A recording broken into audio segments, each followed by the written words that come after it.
जैसे आप सैलरी का कुछ पार्ट टैक्सेस में देते हैं, ऐसे ही जो म्यूचुअल फंड से आपको रिटर्न मिलता है उसका भी कुछ पार्ट आपको टैक्सेस में देना पड़ता है। ये टैक्स आप तब देते हैं जब आप म्यूचुअल फंड्स को रिडीम करते हैं और इससे रिटर्न्स की वैल्यू कम हो जाती है। इसीलिए आपको इसकी पूरी नॉलेज होनी चाहिए। तो चलिए स्टार्ट करते हैं।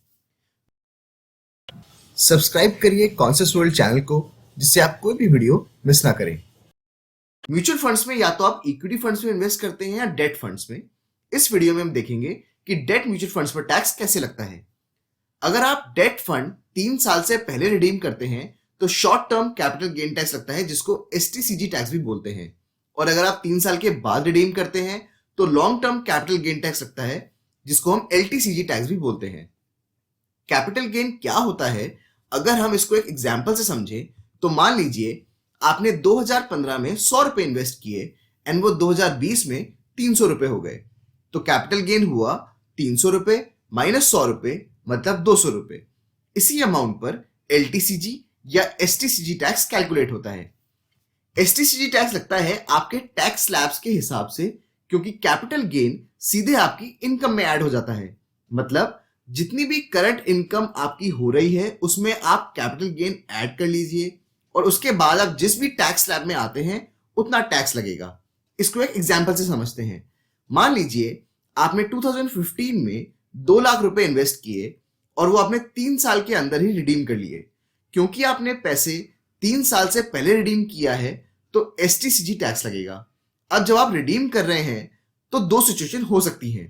पहली, आपके 2 लाख रुपए 1,80,000 हो गए। यहां आपका कैपिटल गेन नहीं हुआ तो टैक्स नहीं लगेगा। दूसरी सिचुएशन में 2 लाख रुपए हो गए 2,20,000 रुपए। यहां आपको 20,000 रुपए का कैपिटल गेन हुआ। ये 20,000 रुपए आपकी करंट इनकम में ऐड हो जाएंगे। अब मान लीजिए ऐड करने के बाद आप 10% टैक्स ब्रैकेट में आते हैं तो 20,000 पर 10% टैक्स लगेगा, मतलब 2,000 रुपए। और अगर आप 20% टैक्स ब्रैकेट में आते हैं तो 20,000 पर 20% टैक्स लगेगा, मतलब 4,000 रुपए। अब देखते हैं एलटीसीजी टैक्स। एलटीसीजी टैक्स होता है 20% कैपिटल गेन्स अमाउंट पर। इसमें आपको इंडेक्सेशन बेनिफिट भी मिलता है। इसको भी एक एग्जांपल से समझते हैं। मान लीजिए 2015 में आपने 4 लाख रुपए इन्वेस्ट किए और वो आप 4 साल बाद रिडीम कर रहे हैं। क्योंकि आपने पैसा 3 साल के बाद रिडीम करा है तो एलटीसीजी टैक्स लगेगा। अब जो आप रिडीम कर रहे होंगे तो 2 सिचुएशन हो सकती हैं।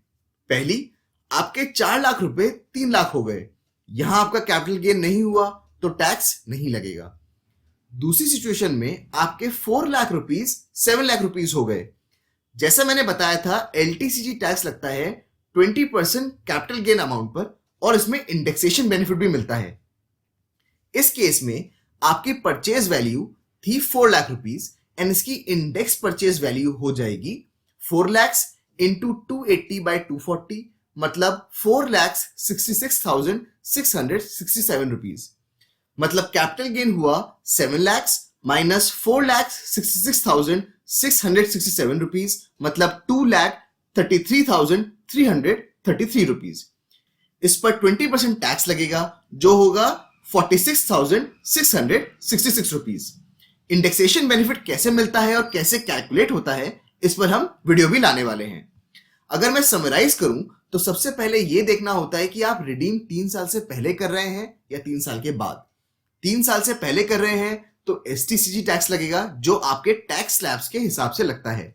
अगर 3 साल के बाद कर रहे हैं तो एलटीसीजी टैक्स लगेगा, जो होता है 20% कैपिटल गेन अमाउंट पर और इसमें इंडेक्सेशन बेनिफिट भी मिलता है।